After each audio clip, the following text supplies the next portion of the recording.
on the companies, on the foreign companies quite a bit. But this is not because of economics, but because of national interest. So it is a little bit of a dilemma between how we look at it on an international stage versus an SOE. So I think that as far as China is opening up is concerned, I think it's great. But I think that, while it's opening up, we also have to look after the interests of the investors. Otherwise, it's very difficult for the investors. Mr. Ning? Yes, I think the people in the audience must have known, recently all the SOE top management salaries being cut. You know that? You don't know that, right? You don't care, right? But yeah, but we accept it. We can't say happily, but we accept it. You have to say this is something. You have to look at the sort of kind of social environment, and you live in a country, and how people feel about that, particularly when the economy slows down. And I mean, it's something you can say it's very much against the management theory incentive. But I think it will work out eventually anyway. But in the meantime, what I'm saying is, incentive is a complicated issue. There's a social issue, there's a cultural issue, there's a management issue, different kind. But I agree with fundamentally, you have to have enough sufficient incentive. That's human nature. If anybody try to deny that, you can't run a good company. But the incentive, you get in many forms. In a form like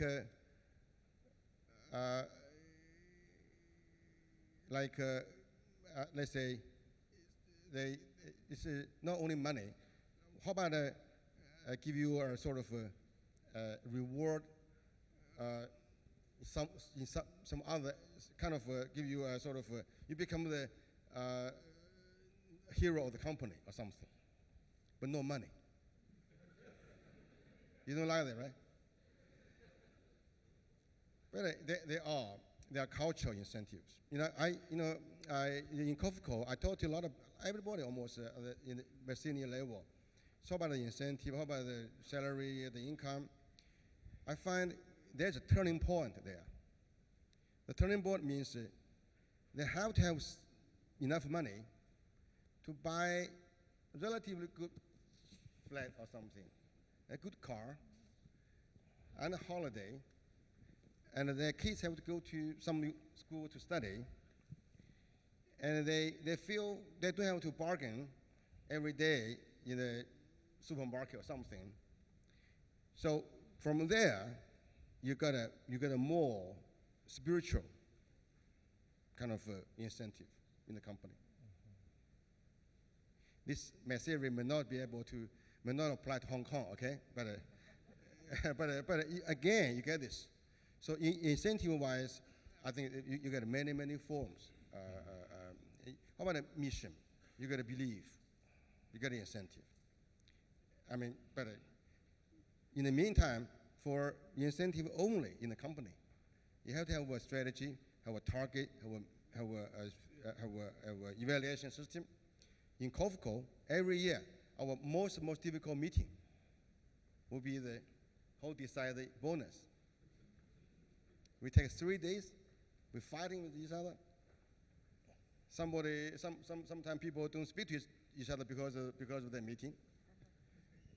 But eventually, they kind of they give me a sort of 20% to 30% kind of judgment. So I would decide. But again, why? Because you don't have a clear cut kind of philosophy so accurately describe the incentive. But anyway, it's something if everybody feels fair, it's okay. If only half of them feel incentive is fair, incentive is a failure. Incentive is not for current, it's for future. People don't feel fair, they leave the company or they don't want to work anymore next year. So I suggest the Hong Kong University study more on incentives. Introduce them to China, okay? We actually do. We adopt the same spirit. 100 wars. That's what students do. They go to exams, and the reward is they study more. So in this element, it's one country, one system. I have another question, which is really about the new normal. The new normal is a very broad situation, but it certainly refers to a situation in China where partly there is a slowdown, which Mr. Ning, you mentioned. It's of course tied to readjustment and many other things, but fundamentally it's a slowdown. There is bordering on deflationary pressure that might emerge. On the other hand, this is happening at a time when globally the United States is likely to be foreseeable sometime in the future, not exactly sure exactly when, to have rising interest rates, and currency, US currency is appreciating. This is a particularly difficult challenge for China, and certainly for a company like COFCO and many other state-owned enterprises. I would like all of you, to share your thoughts to some extent. How you see this challenge for China, for companies in China, and whether there are knock-on effects for Hong Kong.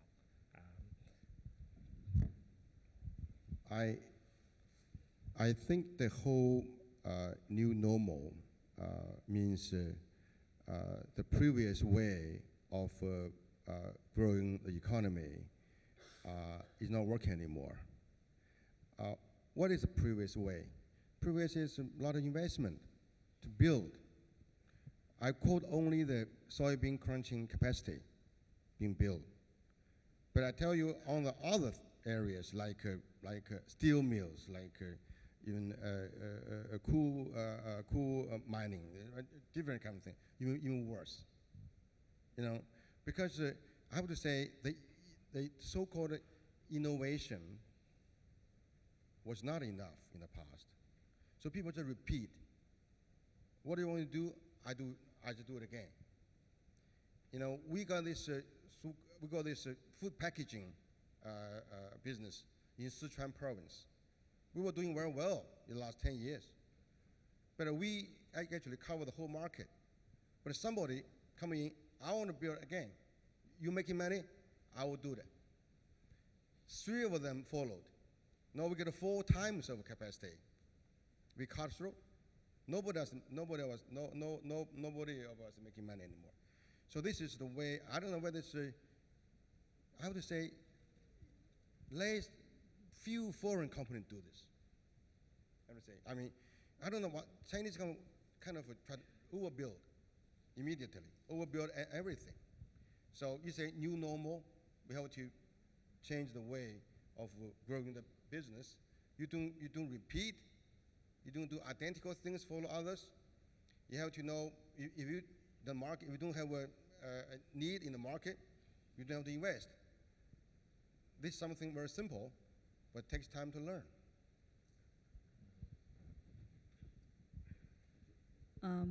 I'd just like to add that I agree with Frank. I'd just like to add that the 5th plenum just finished yesterday or the day before, and the 13th 5-year plan, the draft form certainly was published. Looking back at the 12th 5-year plan 5 years ago, it already, of course, the term new normal wasn't used. It was already forecasting that the model of economic growth in China will have to shift. And this is 5 years ago. It was already predicting or trying to mandate, I think, under the 12th 5-year plan, that there cannot be overcapacity. But that's central policy. The local people continue to overbuild, so there is continued overcapacity. So in the 12 5-year plan, which was 5 years ago, it was already forecasting that China's growth model will shift from building and heavy investment into a more demand and consumer-based, consumption-based economy. And that is the other new normal that I would say is that for manufacturing, the model is moving towards services. And that is going to be the challenge I see in many of the state-owned enterprises, because the majority of the state-owned enterprises are in manufacturing. And I think COFCO is one of the few ones that has the, that's using the internet, using the e-commerce to help, in terms of the food distribution, the distribution and the sale part to the retail customer. They're certainly a part of it. And I also see that you have not only the B2B, but also the O2O part. And how many other state-owned enterprises that are engaged in heavy industry can adapt to the new normal, where service is going to be of much more importance in the future, in the present and in the future? And that's my question. I got a couple of observations. First one is that China is transforming in a very rapid pace from export to and foreign direct investment to domestic consumption to service to innovation and so forth. This is not easy to achieve. And on top of that, and I think Professor Richard Wong has already said that, what's happening in China in terms of the financial industry, in terms of RMB internationalization, interest rate liberalization, currency liberalization, putting in the deposit insurance, and also trying to reform the equity market, the debt market, lots of things going on at the same time. My observation is, one is that while a lot of these are happening, and the risk in terms of, if you look at China, everything is more controlled in terms of a vertical way. When somebody is looking after a particular, let's say, financial industry in terms of, let's say, interest rates, or it's being looked at in a vertical way. And when we look at all of this and all of these happening, the things that I talked about, the transformation, let's say, in the traditional industry, in COFCO and all these other industries, all these things are happening in a vertical way. The risks are controlled in a vertical way, but not too many people are looking at it like the cross-section. What are the cross risks? For example, a very good example would be this time the equity market, and then followed by the depreciation of the currency. As far as the equity market is concerned, the currency changed right after the equity market. Now, as far as I know, there's nothing, when the interpretation in the international arena is as follows. China has the equity market has a problem, and therefore China has to depreciate the currency in order to boost exports, in order to help the economy. But as far as I know, that's not true. Okay, the adjustment of the currency is just one thing, and the stock market is another issue. But when you put them together, the interpretation of it's different as far as the international arena is concerned. So in other words, who is looking after the cross risk when things are being done? I think that's something that it's very important when all these adjusting to the new normal, and also in terms of changing the dynamics through e-commerce and so on. I think that those have to be, the risk part of it has to be we have to be cautious about it. The second observation that I want to make, and that is, when we talk about the new normal is improving quality versus quantity. So if you want to improve quality, you need to have a bit of competition. Because without new ideas, without ideas from the international arena mixed with the local, it's very hard to improve the products and services. So in order to do that, it's very important that how do you open up the economy to attract the foreign companies to go into the China market to invest. And I think that the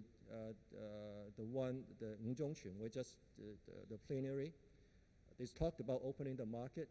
I think I am very interested to see what are the rules and regulations in terms of opening the market so that it will induce the foreign direct investors to come in, and with management knowledge and also with new products and services ideas. Well, thank you very much. Actually, I have a third question, but I think it's time that we open up the Q&A to the floor. So, will you please raise your hand? I'll indicate who would like to ask a question. Keep your questions short, and don't get into a speech on your own. Thank you. Okay, please raise your hands for me to see. Okay. All right, I see a gentleman there. Yes, that's you. Yeah, that's you. Yeah. Your name and who you are. Hello, can you hear me? Thank you. My name is Stepan. I just graduated from CUHK here, so I'm kind of like still living in Hong Kong for 3 years. My question is related to globalization, and I think it's mostly about COFCO. I actually come from Russia, and recently there have been a lot of talks about Chinese agricultural companies investing in lands in South Siberia and developing land there. But I haven't noticed Russia or any Russian companies in the list of the partners of COFCO. So here comes the question, does COFCO plan to collaborate with Russia or Kazakhstan, which is an area close to that, in terms of agriculture? Or are any Chinese companies planning to develop partnerships in these areas, especially given the exchange rate, which is really favorable for investment right now? Thank you.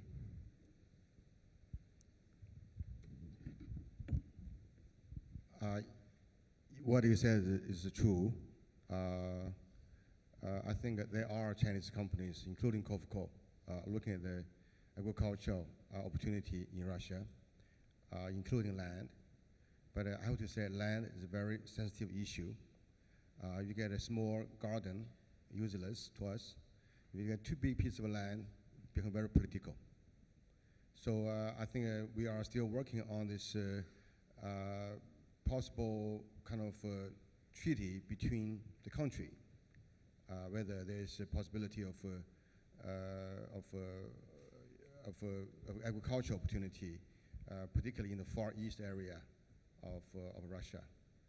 So, but it's still very preliminary. I bet a very, very good piece of land is idle today. But the opportunities, yeah. Young people like you. Go ahead, yeah. Questions here. Okay. Yeah, gentleman at the back in the green T-shirt. Green T-shirt. Look at your own T-shirt. What? Yeah. Green T-shirt. Yeah, gentleman. Yes. Okay, thank you. My name is Wang Xu. I'm a PhD student in School of Business, and I have a question for Mr. Frank. It's about the innovation of SOE. And I think in China, there are a lot of differences between SOE and private enterprises, apart from size, ownership. And I think the interesting but different phenomenon about SOE is that people, managers in SOE, are not allowed to make mistakes. I think this is quite common, because innovation usually means risk, and risk usually means possible mistakes. But managers or top managers in SOEs, when they're not allowed to make mistakes because of the problem of hierarchy, and how can they balance between avoiding mistakes and gaining innovation? Thank you.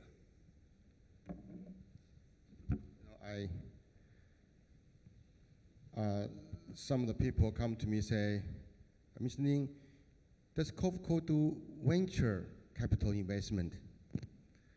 I say, no, we do not intend to do venture capital. But we become venture capital, so what can we do? So we make a lot of mistakes. We make it every day. So to allow or not allow make mistake won't work. So like students, they have to make some mistake anyway. So, but very much the tolerance is a degree. It's very much what do you want to achieve, what you can afford. If you don't blow up the whole company, I mean, there are a lot of things you have to balance. I have to say, for innovation, for any type of kind of new venture, try to explore, I think you have to allow companies or people like me, or even people in the COFCO level, you know, mistakes happen every day. So let's make a smaller mistake, make a big success. Otherwise, you will not be able to survive. Thank you. Question here. Yes. Please. Yeah, stand up and yeah, pass the mic.